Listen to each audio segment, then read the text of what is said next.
Hello and welcome to a bonus episode of the McLaren Performance Podcast. It's just me this week, and with that, an opportunity for me to talk about something that's been on my mind for some time now, which is essentially the big underlying problem in football and how, in the future, I think it will change. But first, I think it's important to understand how unique and different football is to any other sport in the world. One difference, of course, being in its popularity and the continued growth of that. But in another way, it's entirely different with regards to the culture and the environment within it. In a way, more so than anything else. A person's identity, both the sport and the club they support, is so strong, so ingrained for so many, for better and for worse. Lives are determined by what happens on that pitch. Football and their teams are such a part of not only the individual, but their communities, that you don't have to look much further than the stadiums that sit within these cities to really see that. Take Newcastle United, for example. St James's Park sits almost in the centre of that city, with fans flooding in and out of that on a regular basis, as if it were the beating heart. At some point, football was no longer sport, but rather this communal theatre, a necessity for cities to bring people together. We've spoken of this before, how our behaviour has formed over years of evolution, and everything we do serves a function for our survival and development. Well, football is no exception to that. Over years it has made communities stronger and richer, better connected, more cohesive, more driven, not solely from the togetherness and identity of having a team for your city, but also in having those teams to compete with. That community, expression of identity, and the competition between teams has no doubt driven humanity forward both psychologically and also economically. The Premier League alone is just so big, with no signs of slowing down, and lives are being changed by this. Again, I go back to Newcastle United. Yes, with new owners, the club will be hugely funded. It will grow rapidly. It may become the biggest club in the country, if not the world, but more importantly, the ramifications that has on the people of Newcastle, their businesses, their housing, their neighbourhoods, their state of mind, their self-efficacy, their togetherness. You're not buying football clubs now. You're buying cities. They don't just own the stadium. Like we said, they own the heart. That's exciting and terrifying because the future is full of potential. Football has become and will become even more of an expression of a person's pride in themselves and their people, and also more importantly, a form of communion for communities and cities, both big and small, driving that community's growth and strength both psychologically and economically. And with billions being thrown into that process, not just in Newcastle but elsewhere, that will only increase. So football and its influence throughout the world and in people's lives is growing. But that's not the only change that is happening within football. Like I said, the identity in football is so strong, it has a strongly identifiable culture. But that has always been an environment primarily for men.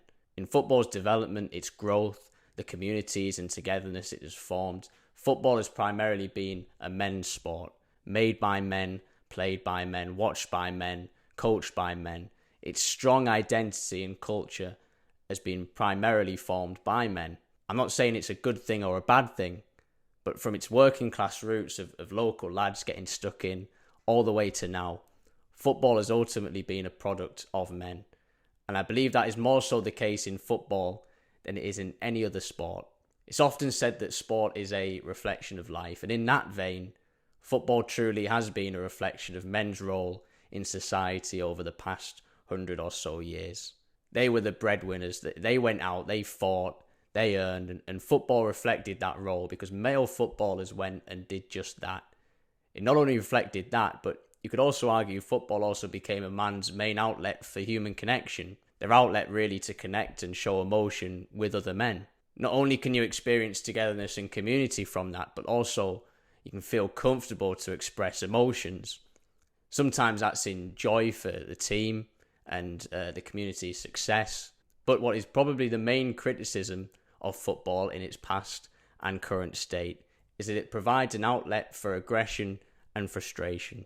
As really football affords fans the opportunity to demonstrate this hard masculine persona, something that's been evident most recently as violence amongst fans has increased dramatically this season alone. And I think it's no coincidence that that coincides with the growing struggles of recent years and frustrations of lockdowns. Men use football as that outlet, whether it's on or off the pitch. And nowhere was that more evident than before, during and after the Euro finals. An excuse for almost animalistic behaviour, both physical and verbal. And that culminated in the racial abuse of 3 young black players. Now the thing is, that can't and won't last. For one, it's morally wrong, but also it just can't sustain, because football is changing, and it is changing at a rapid rate in every way. Owners with a lot of money are coming in, and they want sustainable, growing, thriving football clubs. Clubs that they can sell all over the world. And the old days of good old English, manly days out to have a pint and a punch-up isn't going to sell beyond that one core market of die-hard manly football fans. And that might sound cynical, but look at what's happening already. The Super League may be gone for now, but it'll return in its own way because clubs want guaranteed exposure to markets across the world. And in many ways, that takes away why people love football and takes away really how it benefits communities with no real identity in communities and no real competition. But on the other side of that, what it also indicates is that with clubs wanting more eyes on football, they really want to reach out to more demographics. Take Newcastle as an example again. Before its takeover, Newcastle Women's Football was not funded by the club whatsoever. There wasn't even access to the club's training facilities. But since the takeover, that's all changed. Steps are being taken now to make it fully integrated with the men's setup, and they have aims of Champions League football by 2028. And that's fantastic because it's right, and the future will be both the men's and the women's game side by side. And that can really be seen because over the past few years, the women's game has grown and shows no signs of stopping. The coverage on TV has grown. Even next season, Barclays will be the first title sponsor of the Women's Championship League. And that's a lot of money coming in. Now, if you had to guess where this was all going, you'd have to say that in the future, there will be both a men's and women's football pyramid, both earning and both profiting. And if you're a club that doesn't prepare for that, if you can't provide a women's team that can compete in that, then you're in significant danger of falling behind. There may even be a future where not having a women's team could be detrimental to the club as a whole, because both men and women teams will be drawing in significant amounts of money. And with only a men's team, you'll look like half a club. And again, like I said, these clubs want to reach more people. And with a women's team, you're tapping into a whole new demographic in women that is potentially just as big. There's money to be made, and if you're smart and you own a club, you will be more than prepared for that future. And that's not just speculation, it's easy to see if you look at the current women's football pyramid. In the Women's Super League currently, most of the top Premier League clubs have equally prolific women's teams. And if they don't, like Liverpool and Wolves, they're very much funding them to make sure that they are. If a club isn't developing their own women's side now, they'll be significantly behind in a few years' time. And yes, in part, these clubs are aware that this is the right thing to do. But also alongside that, they know it's profitable. Profit that can go back into the club and the community. So for many reasons, economical, ethical, women are finally being afforded the opportunity to compete in football in a very similar way to men. And with that, there is a potential for a new and wider fan base.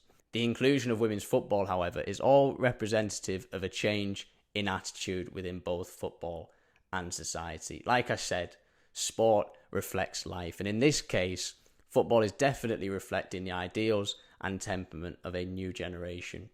One that is more tolerant, one that is becoming more aware and more inclusive. And as you can see from countless anecdotes from coaches, the new generation of players coming in are less responsive to the old methods of coaching. From what I see, there is much more of a need for coaches that care to understand their players, what they think and feel. And players now want at least the illusion of responsibility, the illusion of making decisions themselves. Like my dad spoke about the other week, you used to berate players, you'd insult their performances, players would argue, they'd fight, coaches would fight, leaders on the pitch were so different. The Roy Keanes of football players, they don't exist anymore. The two top leaders of the two top teams now are Jordan Henderson and Kevin De Bruyne are two players not at all known for their aggression. Primarily, they are known for top performances and the care and consideration they have of their team. Managers also, they too have to show a level of care now for their players. And the bullying of players until they perform just doesn't work anymore. Again, the two top managers now, Jurgen Klopp and Pep Guardiola, they show real passion and care for their players. Klopp especially, he has a hug for everyone. But they keep that balance because just as he has those hugs, he has that bite in him too. And the same with Pep. You can see him communicate with players. He communicates with enthusiasm, with care, but with demand and intent as well. And that is the new manager. That is the new leader, especially in football. And yes, the respect is needed. The demand is needed. But it has to be done with care and respect for the player. Now, I see it now. You can't berate a player.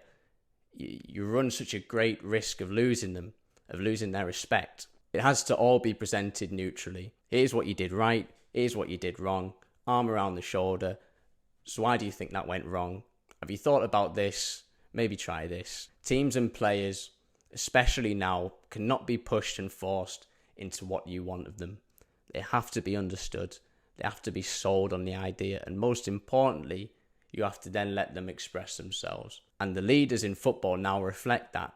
The old characters do not exist, but the new ones, the new generation and their approach to the game and performance improvement, it no doubt makes for better football. Just look at City and Liverpool, two incredibly cohesive teams working consistently well together, and that comes from a foundation of what I've just talked about.